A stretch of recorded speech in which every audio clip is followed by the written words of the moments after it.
Ada memang ini sekarang anak muda baru belajar agama, caranya Arab semua. Afwan, jazakallah khair, kaifa khaluk ya akhi, kullu nafsin sa'iqatul maut. Ile tanyo bener, amai tanyo bener, gure tanyo bener, nggak selamat dunia akhirat. Saya baru tobat Ustaz, belum ada bacaan sholat saya hafal. Wala tayasu min rauqillah, kata Allah, jangan kau putus asa, datang jamaah di masjid. Kalau salah berjamaah di masjid, meskipun kau diam saja, seluruh bacaan dibaca imam sah. Alhamdulillah, saya ini setiap ke Aceh masjid selalu ramai, terutama kalau subuh penuh sampai di luar, tidak ada di dalam. Yang di dalam atau yang sudah pensiun dan muka-muka sakaratil maut. Oh ya anak muda, kau datanglah ke masjid. Nah, adik-adik, hidupkan masjid. Kenapa orang banyak malas ke masjid? Satu, karena dia tidak lihat pahalanya. Coba kalau Pak Bupati umumkan, siapa yang datang sholat berjamaah di masjid dikasih pulsa 200.000, 30 kilo beras. Jam 5 sholat subuh, jam 10 malam sudah penuh masjid. Benar dilihat pahalanya. Apalagi penyebab orang malas ke masjid. Yang satu tadi dia tidak lihat pahalanya, yang kedua dia tidak tahu pahalanya. Datanglah berjamaah ke masjid.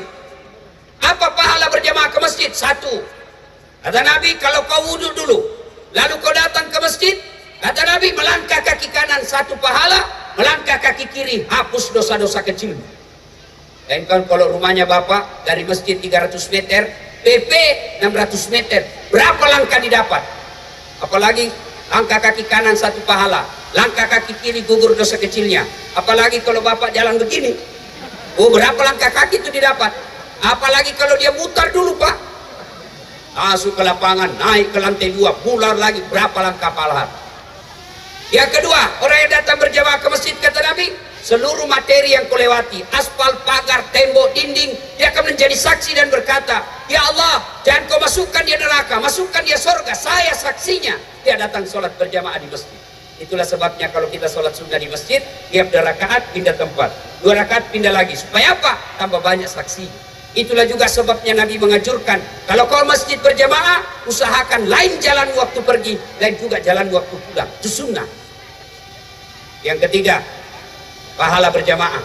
Kalau baju basah, gerimis, datang ke masjid, basah bajumu, tidak usah cemas. Baju yang basah itu akan melindungi dari api neraka kelak. Yang juga salah paham, teman-teman sudah dengar begini, dia tunggu hujan keras. Hujan keras dia buka payungnya, itu beleng-beleng namanya itu. Apalagi yang keempat, disebut doa bersama. 27 kali lipat, ini yang keempat. Apa artinya? Sekali sholat berjamaah di masjid, 27 kali sholat di rumah baru sama pahalanya.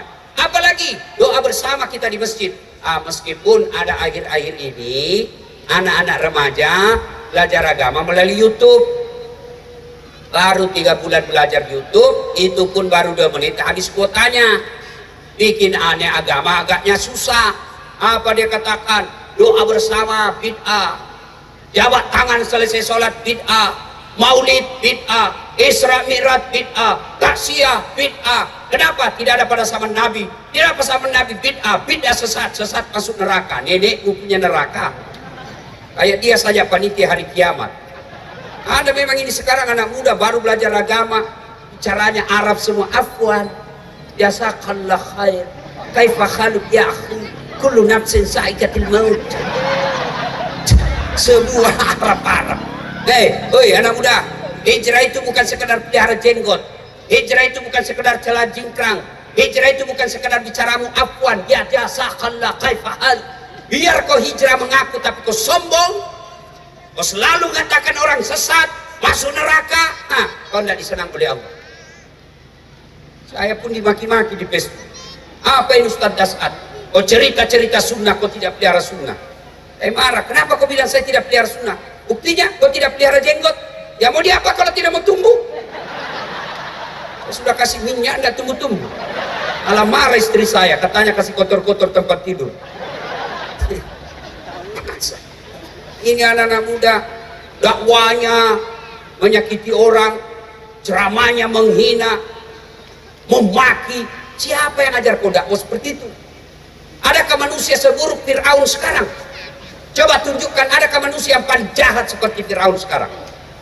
Adakah pendakwah, penceramah, ulama sekarang sehebat imannya Nabi Musa dan Nabi Harun?